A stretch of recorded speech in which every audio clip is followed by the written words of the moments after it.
50 वर्षाची परंपरा असलेल्या शिंदेशाहीमधील एक मोठा व्यक्तिमत्व श्री आनंदजी शिंदे यांचं या ठिकाणी आगमन झालेलं आहे। घर घर में अपने दीप जलाना चाहिए।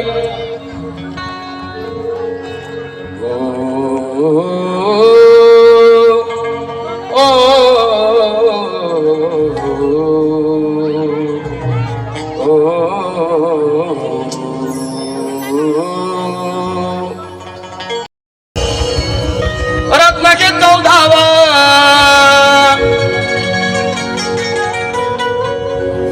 सुभेदार रामजीचा रत्नाचे 14वा डोळे भरभरून किती का पाहावं काच्या तांदण्यात हृदयाच्या पाळण्यात